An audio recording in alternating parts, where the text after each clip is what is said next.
my whole brain is rearranging. And I feel like the world is the dirt beneath my feet. Hello, random people on the internet who have nothing else to do but watch videos on YouTube. Super here. I've been working on this project for over a month now. Potentially 2 when it's actually released. I never plan on doing a video like it again since I am only doing this video due to the park fascinating me over the years. If you're new to my channel, which since this is such a different type of video you very well might be, as I previously stated, my name is Super, and no, I am not 10. I'm actually 18. Trust me, I really hope a 10-year-old wouldn't swear as much as I do. Anyways, what some of my recurring viewers might not know is that I live in Virginia, the state of theme parks and taste. The rest we do not address, so do not ask. Since I live so close to it, I'm able to go down to North Carolina quite a few times a year, and for the past few years, I've stayed down at the Outer Banks once a year for about a week or so. It's been like this since I was around 10 or so. A perfect time to tie this into the main subject at hand. You see, in 2010, there was a theme park called Waterfall Park down in Rodanthe. Rodanthe? I don't know how to pronounce it. How the fuck do I pronounce it?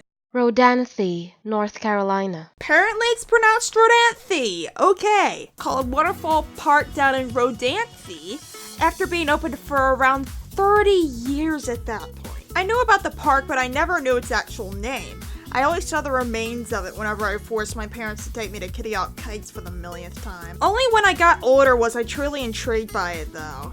And little did I know that it would lead me down a rabbit hole of trying to figure out and dig up whatever I could about this little forgotten piece of history.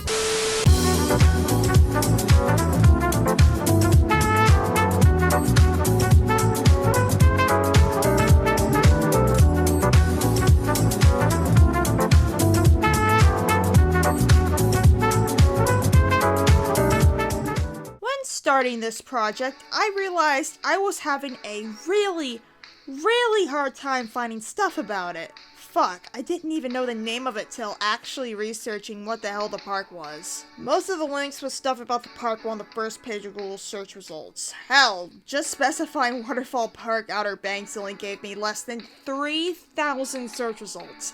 And that's counting all the stuff that was just mixed in with it because some park happened to have a waterfall in it. To put it into perspective, when I look up my name SuperThePiplup, I get 649 results. About a third of the amount the park gets. I am a random YouTuber with less than 200 subs. This was a park open for over 2 decades.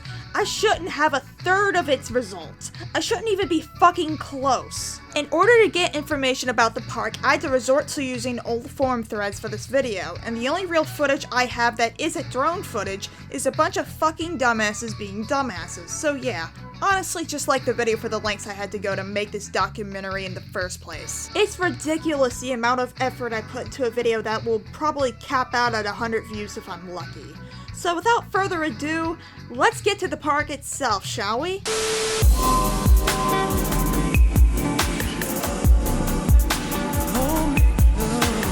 So the biggest obstacle of this documentary was finding out what the park was actually like back when it was still open. Due to this, I'll be using some threads I found talking about their experiences with the park along with using the Wayback Machine to see what their site had to say. The park was opened in 1980 and closed in 2011. It was a very strangely situated park in my personal opinion, as it was separated primarily via roads. In its site's own words, here's what was featured in said park. Waterfall Park is the largest amusement park in North Carolina, featuring the most exciting go-kart rides on the Outer Banks as well as Honda Odyssey dune buggies, kiddie rides, bumper boats with spray guns, bungee jumping, and 2 miniature golf courses offering something for the entire family. Also, here are some words from who I am assuming was one of the park's employees since it goes into a lot more depth. You can't miss this palm tree-lined playground geared for hours of fun for both adults and kids. An Outer Banks fixture for more than 20 years, this amusement park has more than 20 rides and the area's only bungee jumping outlet for daredevils. 2 water slides, the Corkscrew and the Cyclone, give heart-thumping, thrill-filled rides.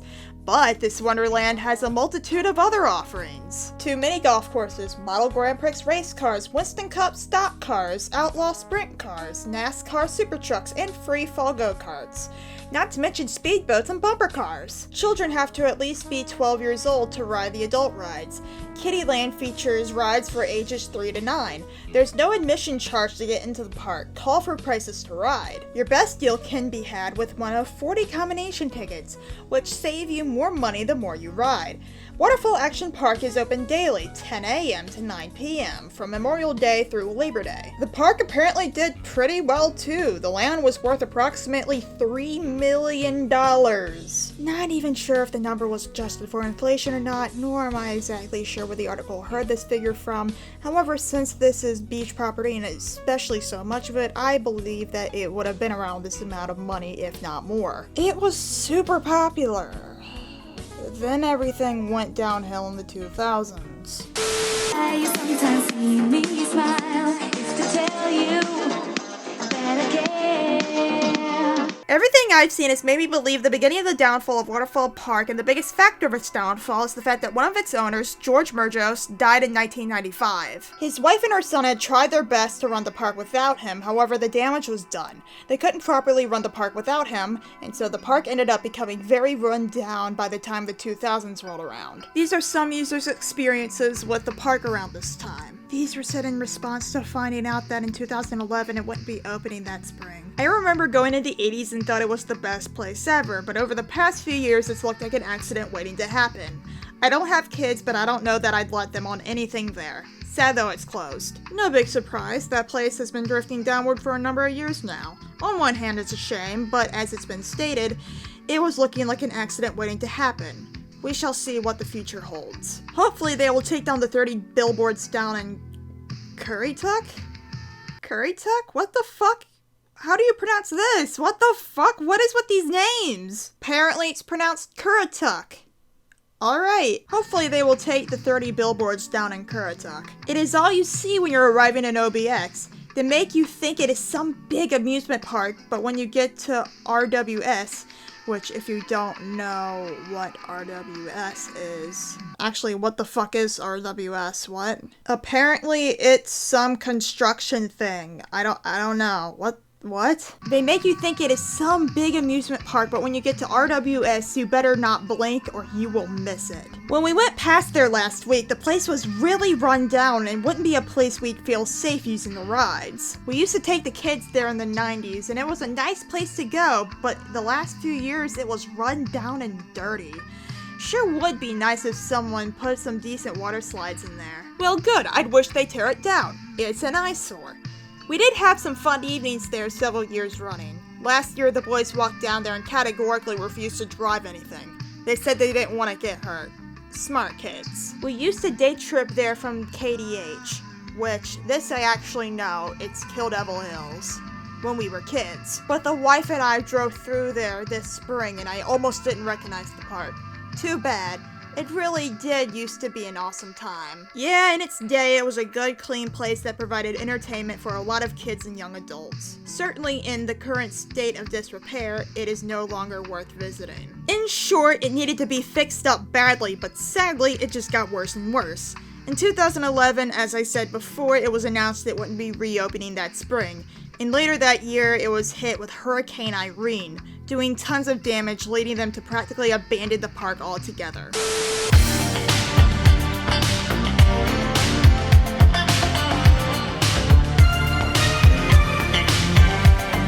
Now, the park itself is certainly forgotten. However, that's mostly because now it's known as an eyesore. A majority of stuff I found about the park was about how much people hate it nowadays. When people were asked what the biggest eyesore down there was, they answered with the wing stores, which if you didn't know is just a shitty store with cheap tourist garbage that I'd only ever go to if I needed an emergency bathing suit, and the remains of Waterfall Park. You see, dear viewer, the park has become notorious for how dangerous it is now. Due to Hurricane Irene, it started showing its age a lot faster than it probably should have. Also, I apologize for the footage. I have to use this for part of the video. There are only 3 videos of footage of the park, 2 just being drone footage, so now I have to resort to the wannabe vlogger footage. And yes, they were being extremely fucking dumb to go out there. And you're about to hear why. Here are the exact words of a county inspector who checked out the area. Numerous beer cans and broken bottles littered the site. Piles of debris were located throughout the 4 parcels. A pile of abandoned go-karts and boats sat near a building, the notice said. Brush and debris cluttered an abandoned pool. Snakes, rats, and other vermin congregated? Dear God, I can't pronounce anything! Snakes, rats, and other vermin were in the piles, the report said. You didn't have to use such a stupid fucking word, report. Old tires and depressions hold water and offer breeding grounds for mosquitoes. The entire site represents a threat to public health and safety due to the unimpeded access. Along with that statement, the park's rides and structures seem to be very broken down now and could potentially collapse, especially with the constant hurricanes the area has to endure. So with that in mind, you can see why county officials have been issuing complaints to the owners. However, with the fact that a lot of the owners of properties down there don't even live around there, in fact, I know for certain the current owners of the land live more than 3 hours away. They constantly sent them letters about it, and occasionally they did return to clean it up a bit, though definitely not enough to get the government off their tail, and as a result caused the owners to almost stop communicating with them altogether. People in 2014 offered to purchase the land for $1.6 million, which sounds like a lot. However, you have to realize just how much the land is alongside the road, which the amount of tourists that visit there every year, I believe, should be worth way more than that. However, I do realize they'd also have to clean it up, which seems like a very heavy-duty task. About a month ago exactly, an article was released about how the Suns, the Emergos, is in talks with the county about cleaning up the park due to the level of danger the park may cause. In addition to what we said before about the state of the park, now the water slide seems like it's gonna fall apart along with the bungee tower. In 2018, the Soundside section of the park was cleared according to this Facebook post I found. However, that's the only major thing that's happened to the park in years. Well, all this talk about the park is great now, however, I've reached a bit of a dead end, haven't I? There isn't really that much on the internet about it, so what's next? Well, I thought I could get up close to the park since there's only 2 videos of it that aren't drone footage, and by the way, both those videos are just dickweeds being dickweeds. Oh right, forgot to mention, besides the video I mentioned earlier, there is technically another, but it's on Vimeo, which, as we all know, doesn't count to anybody. Also should probably mention Mocha came with me. You know, the person who makes my videos bearable. Thought you should know. I mean, it doesn't really change much. Which, I mean, it probably would if my dipshit cousins didn't get in the way, but you know what, I'll take what I can get, man. The recording itself was done on 2 separate days. One was just the water slide and the other was everything else. Honestly couldn't record / take pictures for long for a few reasons. The main one is that down at the beach, the police are extremely strict. If we stayed around for a bit longer or jumped the fence, we would have certainly been fined. Along with that, on the second day of recording and the last day of the trip as a whole, it started raining, and I did not want to ruin my camera. The rain is also why I will mostly be doing post-recording commentary due to the fact that my audio sounds like fucking garbage due to the rain and wind. Also, for some of this footage, please ignore the stray strand of hair that's on my camera. The wind blew it onto there, and I didn't notice till post, so please forgive me. You won't even see it anymore when I switch to my phone's camera, so not all my footage is even with that on there, so don't worry. Overall, there are a lot of issues with me recording this, however, I still did it anyways, so try to find some way to enjoy this, I guess? Okay, enjoy? ? Here's the slide. I can't explain it much, however, it fucking smelled when I went over here. The only guess I have as to what it could have been was the supposed plant life that has made its home on this ride. If that was mold, this place may actually need to be torn down, because holy shit. It's hard to fully grasp how dangerous this place is until you're actually up close. Knowing that locals ride their skateboards on here is legitimately concerning, because they might just unwillingly be getting themselves sick from just being there. This is the go-kart track. It's obvious that this was one of the main attractions to the park due to the size of it, spanning across 2 of the park's areas. I didn't go to the other side of the road out of pure fear because you know how the articles said stuff about things hiding inside the tires? Well, the post makes it seem like it's just a pile of tires. Oh, no. Ho, ho. They are spread all around the track.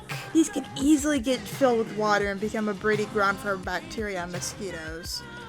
Not to mention snakes and rats. There appears to be areas to watch the races on. The way up used to be stone steps, I'm assuming, due to all the concrete that appears below it. I'm going to guess they keep the go-karts in that giant building behind the track. I cannot imagine how filthy that place is now. Over this way is the bungee tower, which looks seconds away from collapse. You do not let structures this tall become abandoned. This can physically hurt someone now, especially now that we know some kids are idiotic enough to climb up on them. This, I'll be 100% honest, I'm not too sure what it is. My guess is that it was bumper boats or something due to the stillness of the water. It most likely was filled up a long time ago. That's all I got for that, though here is a ticket booth for it. Neat, huh? It's pretty intact too. Also, fun fact, do you see that building over there? That was the owner's former house. It was pretty much abandoned as well, however I have a feeling the current owner of the land, the guy who passed away's son, may actually have been there due to me seeing several cars in the driveway. I had no way to prove it was him or not though, so I didn't really want to take that chance.